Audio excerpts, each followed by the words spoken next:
On today's show, look what's back. We got back from the channel and we got some things to go over.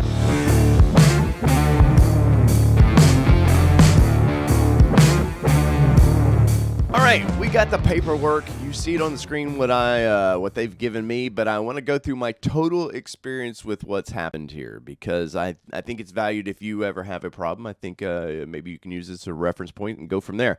So, how did I realize what was going on? So I happened to start hearing just a slight clicking noise with the Bronco. The windows were down, and you could just hear it, and it sounded to me. If you're old school and you know what manual hubs are like, sometimes the manual hubs, you wouldn't turn them all the way, and it would click because it was trying to engage. You would just hear a little tick, tick, tick.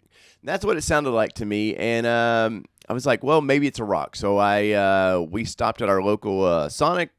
We were done with softball. We stopped at the Sonic, and I looked for rocks, and I pulled a few rocks out thinking, well, it's probably – because we all know these Goodyears that they're putting on these Broncos they're like magnets and rocks, man. They go together, and they like to throw every once in a while. So I thought, well, maybe it's just that. But I knew the sound was different, but I just thought, well, is what it is. We'll do that. So I got all those rocks out there, and yeah, it wasn't stopping, and it was just a barely click. Like, you know, when you drive your vehicle, you know – the sounds it makes. You get comfortable with that. So I knew this was something different. And I happened to, the first time I noticed it, I happened just to look under the vehicle, and I could see it looked like some splattering on the rear differential. It looked like just oil. You know how oil kind of stains on a vehicle? I could see that on the rear differential, and I thought, well, that's maybe I went through something. You know, I'm best case scenario here. I'm just like, man, that's just probably something for me. So I noticed that week that clicking was getting a little bit louder. So that's when I did the video. When you saw the video, and I'll post a link above if you haven't, I got under the vehicle, and that's when I found that there was gear oil everywhere. And that's where our concern came, because initially my obviously the vehicle being repaired is one thing, but we had a trip we were planning to go to Moab, which if you follow the channel now, you'll know that has not happened due to some family circumstances. So I found the gear oil everywhere, and I could have pulled the skid plates off and went through it. But guess what? Brand new vehicle, under warranty. We'll take it to the dealership and let them diagnose it properly, because even if I found what was wrong, it was going to have to go to the dealership anyway. So I took it to the dealership. Well, first off, take that back. I called the dealership, and a guy named Josh answered the phone, and I guess that was my service tech. He was going to be the guy, the front of house for me. So I discussed this and explained, hey, you know, there's some urgency to this. We're trying to go on a trip. And he said, hey, you know, parts are hard to get sometimes, but we will do our best. So I want to say, first off, he set the tone correctly, that he didn't give me false hope. He was very nice about saying, hey, here's the tone we have to set.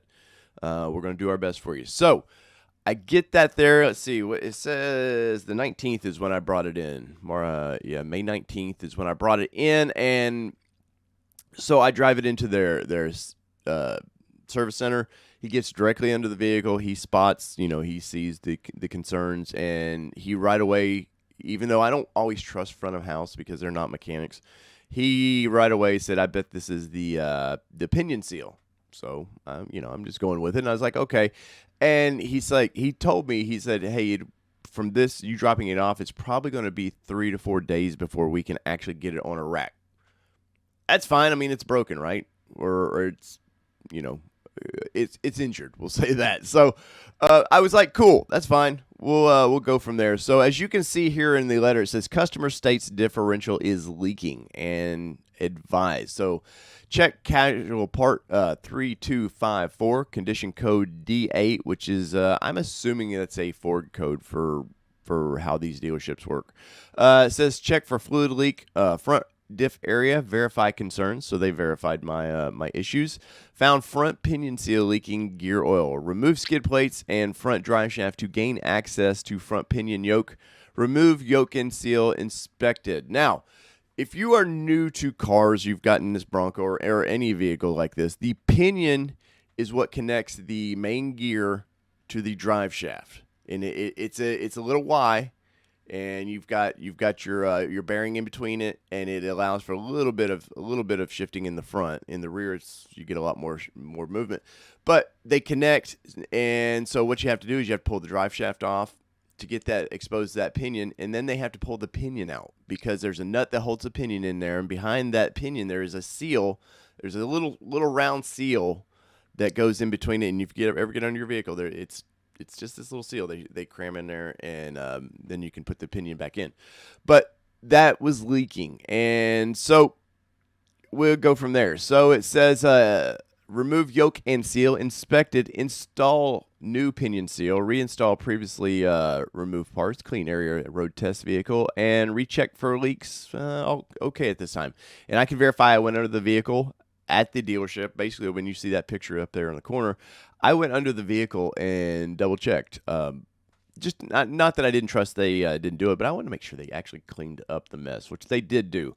And so I before even getting this back from that picture, my dealership, Josh, called me from the dealership and said, "Hey, we found the problem. We're going to address the problem." And I asked about my concerns because I know I've got some viewers who have had the same problem. This is not, I won't say it's a problem with some Broncos, but I wouldn't say I'm not going to blow this out of proportion like, hey man, every Bronco is doing this, because I look at the 6th gen Bronco as a 1st gen Bronco. This is a completely new vehicle for Ford.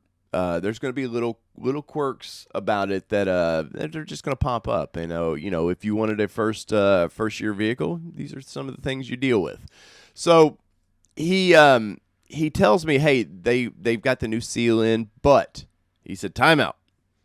And this was last week sometime. He said, or it was right before the holiday. He said, hey, the tech wants to put a new bolt on the pinion.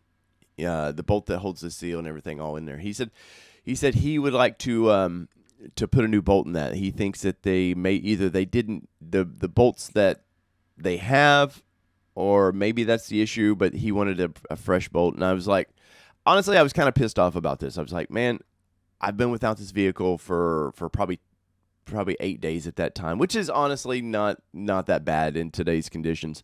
But I said, okay, just do what you got to do. And once again, this was before my family issues. I said, hey, I have a trip this thing has to be on. I'm doing a press trip with this thing. And he was like, I totally understand. He's like, we can have this part in, I forget, like 2 days. I think they ordered it the Friday before the holiday, and he said it should be here Tuesday.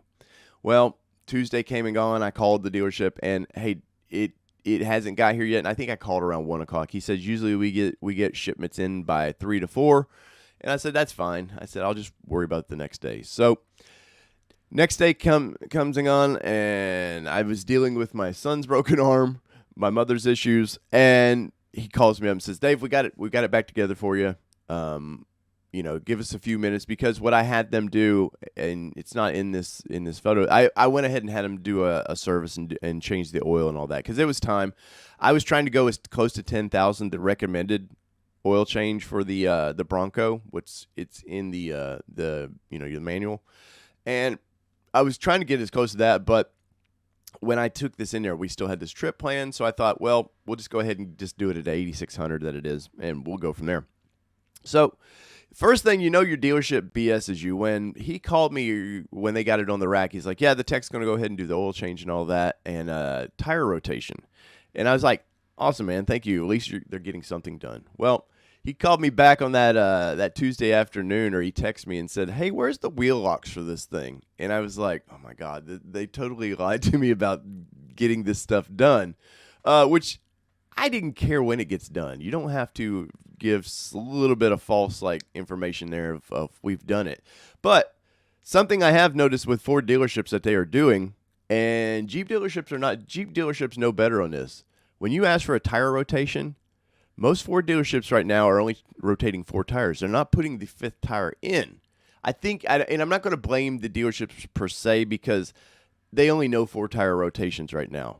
A lot of your techs aren't off-road people. They don't deal with off-road vehicles all the time. But they only did 4 tire rotation on this thing, which was a little aggravating. And I know because the digital, I'll throw a picture up here, but the digital stamp of this thing is still on the rear tire. That rear tire hasn't moved. And I verified this through other viewers who's contacted me and asked me this concern. Even before I'm talking now, this has been brought up to my attention. And they said, nope, they didn't. They only did 4 tires. And so we called the Jeep dealership.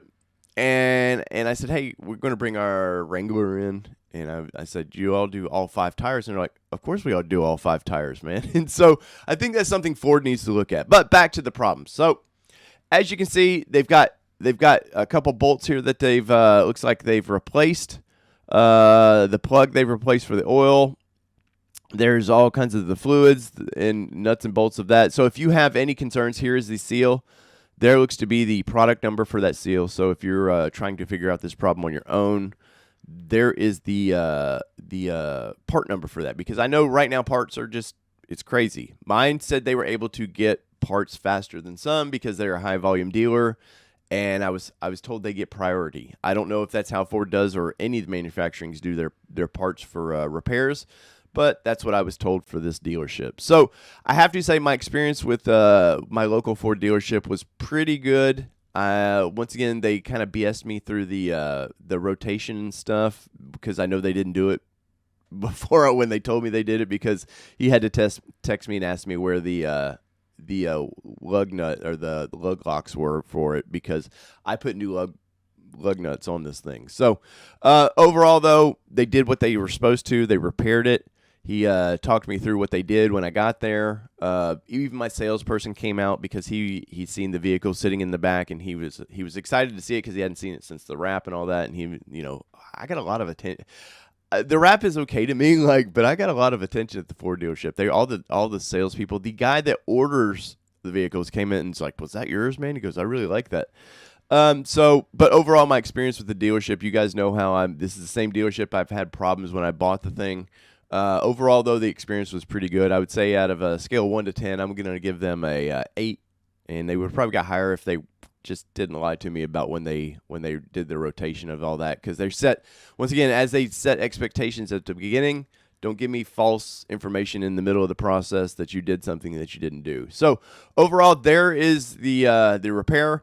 I drove it home. I made sure to drive it home with the windows down. I wanted to make sure all the clicking noise were gone, because I was a little concerned with the diff. If it's clicking, it was low on fluid, and luckily it did mostly in-town driving, so it was never enough probably to get really hot and screw anything up. So I think my concerns right now are put to bed. We're pretty good on that. So in the comments below, have you had any repairs to any of your vehicles? I don't care if it's a Ford product. How has the dealerships treated you? Have they done what they were supposed to in a timely manner? Now, I know we're in the middle. Well, I won't say in the middle anymore. We're at the end of a pandemic, so parts are still a little bit hard to get. So I understand if it's taken a little bit longer than normal. But in the comments below, let me know what you think. So whether it be 2-wheel drive, 4-wheel drive, or this broken Bronco that I now got fixed and are able to drive. This has been your All Terrain Nation. I'm your host, David Boyd, and we're out. Peace, everybody. Love you all.